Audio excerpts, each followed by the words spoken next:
어제 블레싱 우리 세순 시니어즈 분들과 함께 가평에 철로 역정 있는 길을 걸었습니다. 가는 길에 은행나무가 노랗게 물든 길이 쭉 펼쳐진 길도 있고, 그리고 단풍이 져서 참 이게 가을 정취를 느끼기가 너무 좋은 그런 시간이었습니다. 보면 봄에 꽃 한 송이만 봐도 너무 행복하기도 하고, 그리고 가을에 물들어가는 그러한 단풍과 또 은행나무 이런 거 봐도 참 행복하다, 이런 생각이 들기도 합니다. 근데 단순히 그것을 그냥 꽃으로만 보고 단풍으로 봐도 너무 좋지만, 근데 영적인 사람들은, 하나님을 믿는 믿음의 사람들은 그 뒤에 영적인 눈으로 이것을 바라보기도 합니다. 그래서 한 송이 꽃이 피는 것도 단순히 그만 보는 것이 아니라, 그 꽃이 줄기가 있고 또 뿌리가 있고, 그리고 그 뿌리에서 영양분이 공급되고, 그리고 하나님이 햇빛을 비치게 주셔서 광합성 작용을 일으켜 주시는 것처럼, 단순히 눈에 보이는 것만이 아니라 그 뒤에 있는 영적인 눈으로 봐야지만 되는 그러한 것도 보게 됩니다. 그래서 꽃이 너무 아름답지만 이 꽃도 필 때가 있으면 질 때가 있다라고 하는 것, 나뭇잎이 푸르게 나서 초록초록해서 너무 예쁠 때가 있는가 하면 떨어질 때가 있다고 하는 것, 하나님께서 범사에 기한을 두시고 천하 만물에 하나님께서 다 때를 두셨다라고 하는 것을 깨닫는 것. 그러니까 영적인 눈이 있는 하나님의 사람들은 단순히 우리의 상황에 벌어진 어떤 현상, 그것만 보는 것이 아니라 그 너머에 계신 하나님의 계획과 섭리, 그것을 보게 됩니다. 유대인들은 안식일이 되면 금요일 밤 해가 떨어지면 안식이 시작되어서 토요일 밤 해가 떨어질 때까지, 그때까지를 안식일로 그들이 지내는데, 그냥 전기불도 켜지 않습니다. 그것도 일하는 것이다 생각해서 옆에 누가 있으면 부릅니다. 와서 켜달라고. 그럴 사람이 없으면 그냥 타이머를 이렇게 맞춰놔서 자동으로 시간 되면 불이 켜지고 꺼질 수 있게 그렇게 해놓습니다. 난방도 마찬가지죠. 보일러 돌아가는 것도 그냥 다 켤 수가 없으니까 그들이 타이머를 이렇게 맞춰놓습니다. 요리하는 것도 마찬가지입니다. 미리 그 전에 요리를 해두거나 또 따뜻하게 먹을 수 있는 것을 타이머로 미리 다 해놓고, 그리고 그렇게 안식일을 지킵니다. 엘리베이터도 마찬가지죠. 그냥 안식일이 되면 모든 층이 다 섭니다. 평소에는 안 그런데 안식일만 되면 그렇게 엘리베이터가 섭니다. 오늘 본문에 보면 안식일에 대한 내용이 나옵니다. 근데 이 본문은 안식일의 주인이 누구냐를 말하고 있습니다. 단순히 안식일 날 어떤 일을 하느냐 안 하느냐, 그것이 중요한 것이 아니라 진짜 안식일의 주인이 누구냐를 알아야 오늘 본문의 이 사건도 우리가 보다 분명하게 이해할 수 있습니다. 예전에는 제가 고등학생 때까지만 하더라도 그때 목사님이 그렇게 가르쳤어요. 버스 타고 오지도 말고 늘 걸어라 그랬고, 입에 늘 물을 한 모금 물고 예배당에 와서 누가 인사해도 말하지 말고 예배당에 딱 앉아서 꿀꺽 삼킨 이후에 주여 이거를 제일 먼저 하라고 그렇게 가르쳤습니다. 그래서 그런 삶을 제가 고등학생 때까지 그렇게 살았습니다. 근데 그렇게 하는 것도 나름 의미가 있지만, 왜 그걸 해야 되는지, 그것이 어떤 의미가 있는지, 그리고 주일, 오늘은 예수님이 부활하셔서 주의 날, 우리가 주일을 지키는데 이 주일은 누가 주인인지, 그래서 어떻게 그것을 의미를 살려서 보내야 되는지, 사실 오늘 본문은 그런 것을 우리에게 알려주고 있습니다. 예수님이 안식일 날 한 회당에 들어갔습니다. 근데 한쪽 손이 마른 사람이 회당에 있는 겁니다. 근데 그때 바리새인과 서기관들이 예수님께서 이 사람을 고치는가 유심히 보고 있었습니다. 만약에 이 사람의 질병을 고치시면 안식일을 범했다라고 해서 예수님을 또 얽어매려고 유심히 보고 있었습니다. 그래서 10절 말씀 보면 안식일에 병 고치는 것이 옳으니까 이렇게 그들이 질문합니다. 그들의 관심은 안식일에 손 마른 사람, 몸이 아픈 사람, 연약한 사람, 그들에게 관심이 없습니다. 그들의 관심은 어떻게 하면 예수님에게 함정을 파고 예수님이 함정에 빠지게 할까? 거기에 관심이 있습니다. 안식일 날 옆에 연약한 사람을 돌보고 또 그 필요를 채워주고 그런데도 관심을 둬야 되는데 거기에는 관심이 없습니다. 그래서 예수님께서 너희 중에 양이 한 마리가 구덩이에 빠졌는데 그러면 그 양을 안식이라 그래서 구해내지 않겠느냐? 너희들 건져내지 않느냐? 근데 사람은 양보다 더 귀하다. 그런데 이 안식일 날 그러면 이 병자를 고치는 것이 옳으냐? 그러지 않느냐? 이렇게 묻습니다. 그래서 12절 보면 안식일에 선을 행하는 것이 옳으니라 이렇게 말씀하십니다.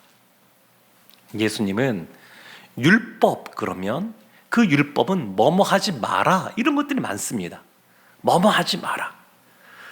그래서 굉장히 부정적이고 소극적인 행동을 요구합니다. 그런데 예수님이 지금 말씀하시는 것은 단순히 율법의 조문이 중요한 것이 아니라 율법이 담고 있는 정신, 의미가 중요하다라고 하는 것을 말하고 있습니다. 율법을 지킨다라고 하는 것은 무엇인가를 하지 않는다. 그것에 그치는 것이 아닙니다. 무엇인가를 하지 않으면 반대편에 있는 것을 해야 되는 겁니다. 그것이 율법을 지키는 겁니다. 뭔가를 하지 않는 걸로 이러한 것들을 하지 않는 걸로 그치는 것이 아니라 율법을 지킨다고 하는 것은 적극적으로 하나님을 사랑하고 이웃을 사랑하는 것을 실천하는 것, 그것이 율법을 지키는 겁니다. 이제 우리 학생들도 있는데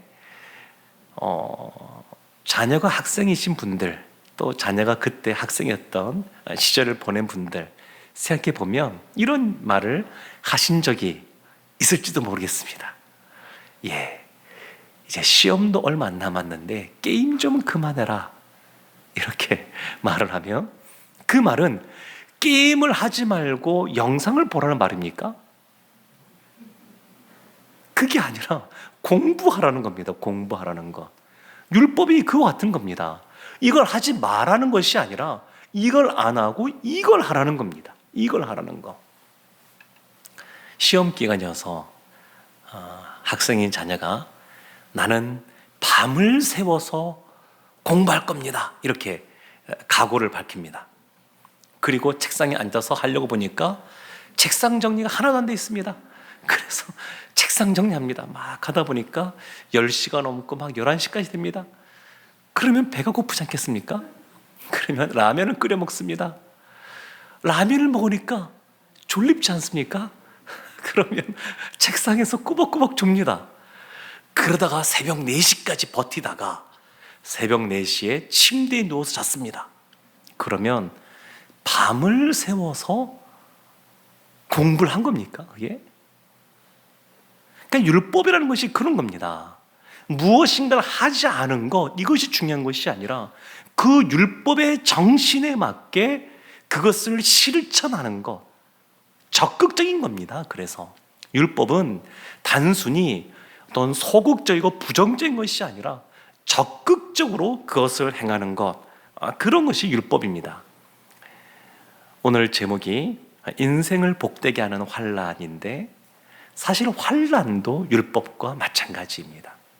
환난이라 그러면, 고난이라 그러면 믿는 사람들도 별로 좋아하지 않는, 피하고만 싶은 것이 이 환난입니다. 그런데 이 환난이 주는 유익이 있습니다. 우리 한번 로마서 말씀 한번 찾아볼까요? 로마서 5장 3절과 4절입니다. 로마서 5장 3절과 4절, 아주 유명한 말씀이 기록되어 있는데 우리 한번 로마서 5장 3절과 4절 함께 우리 합독하도록 하겠습니다. 다만 이뿐 아니라 우리가 환난 중에도 즐거워하나니 이는 환난은 인내를, 인내는 연단을, 연단은 소망을 이루는 줄 알미로다. 아멘. 사도 바울이 우리가 환난 중에도 즐거워한다 이렇게 말합니다. 환난은 힘든 거고 어려운 거고 그래서 즐거워할 수가 없는 겁니다. 그런데 영적인 눈이 있는 사람은 이 환난을 즐거워하는 겁니다. 그냥 세상 사람들도 이 고난을 너무너무 싫어하지만, 그런데 믿는 사람은 단순히 싫어하는 것이 아니라 이 환난을 하나님께서 허락하셨고 이 환난을 통해서 우리가 배우기를 원하시는 것이 계시고 이 환난을 통해서 하나님이 우리에게 복을 주기 원하신다 라고 하는 것을 깨달은 사람은 환난이 즐거운 겁니다. 환난이 그냥 피해갈 것이 아니라 이 환난이 주어졌을 때에 생각하게 되고 그리고 눈을 들어 하나님을 바라보게 됩니다. 우리가 늘 하나님 앞에 머물기를 원하지만 그러나 생각보다 쉽게 잘 되지 않습니다. 그래서 어려운 일이 주어지면 그제서야 하나님을 더 간절히 찾고 하나님을 바라보고 부르짖게 됩니다. 그래서 환난은 우리에게 즐거움을 주는 겁니다. 사도 바울은 이것을 알고 또 경험적으로 알고 있는 사람입니다.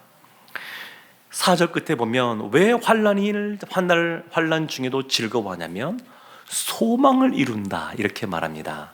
운동선수들이 운동 훈련하는데 힘듭니다.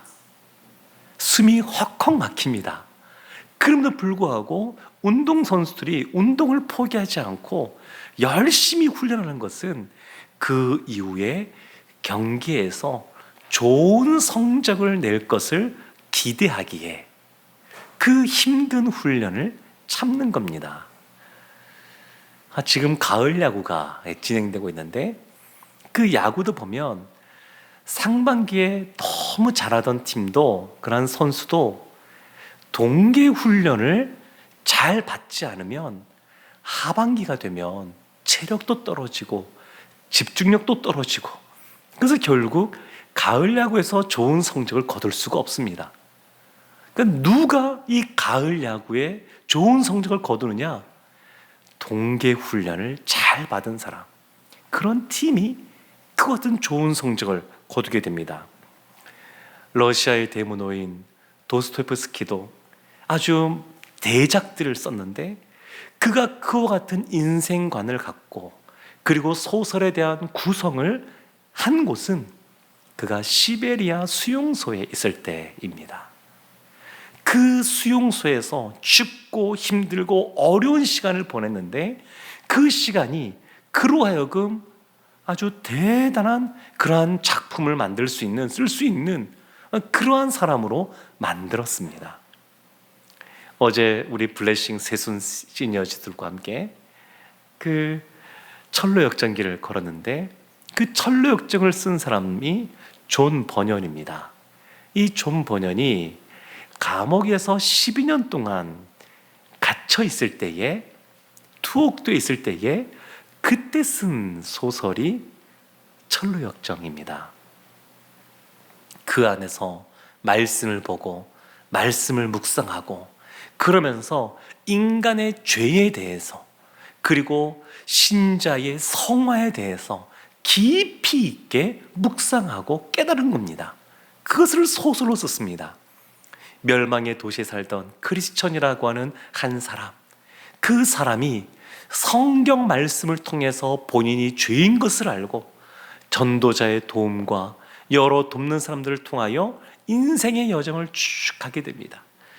그러나 여러 가지 중간에 유혹도 있고 또 스스로의 나태나 또 무지나 이런 것도 있고 여러 가지 우여곡절들을 많이 겪지만 결국 소망이라고 하는 친구와 함께 있어서 죽음의 강을 건너 하나님이 계신 도성 천국에 입성하게 됩니다.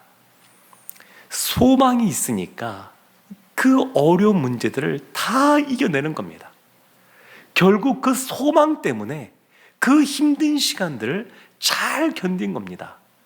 사도 바울이 그걸 말하고 있는 겁니다. 그래서 환난 중에도 즐거워하나니라고 하면서 이는 환난은 인내를, 인내는 연단을, 환난 가운데 인내할 때 우리의 인격이 연단됩니다. 그리고 그 연단을 통하여 하나님이 소망을 이루십니다.